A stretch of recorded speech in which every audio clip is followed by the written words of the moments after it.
Sobel joins us now. As we just saw Donald Trump back out on the campaign trail today. Your take on what he had to say? Well, it was an unfortunate comment. It's one of these things in a 90-minute debate that he wasn't thinking about, and it turns out to be the top story running last night and today. And instead of walking back, Julie, from that, he goes further and says he'll accept it if he wins. All right, so there are no new polls post-debate yet. Those will come out in a few days. A couple of days. But the polling up to this point shows him trailing pretty significantly. Right. Anything that debate could have done to turn things around for him? No, I don't believe so. I think you know, he's the margin is wide. It's getting wider.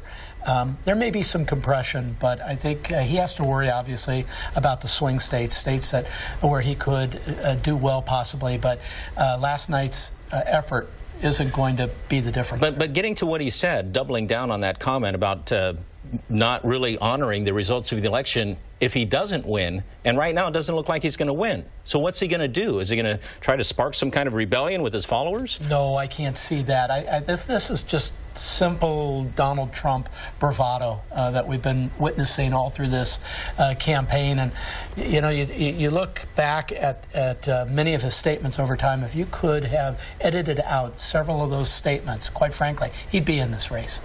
Well, the two candidates met last night face to face. They're meeting again tonight in New York. The Al Smith dinner, yes. And this is the annual dinner. We have some live pictures from that meeting wonderful. tonight. Do you expect any surprises at this dinner tonight? Well, no. I mean, it's a dinner that's been run since 1945 in honor of Al Smith, who was a governor of New York. Candidates usually come there and they mingle.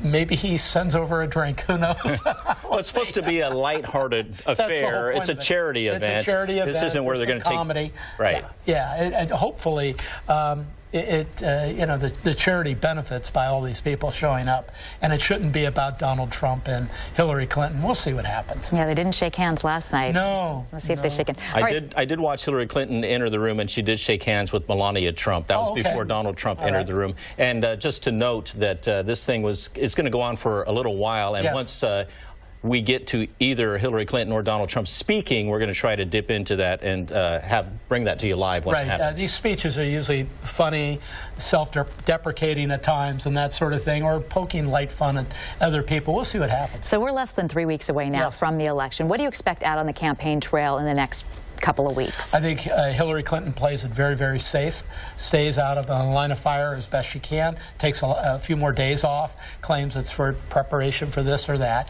That's because she doesn't want anybody to get gloves on her. And in Trump's case, he would be well advised to take a step back, get back to the issues, and go to those swing states where there's a chance and work those like crazy and kind of get off the Twittersphere and you know, concentrate on things that matter. Just one last thing.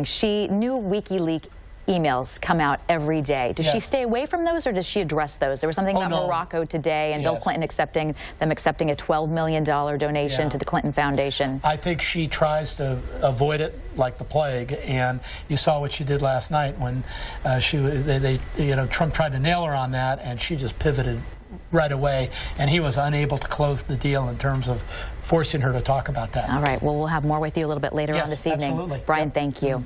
Here are some of the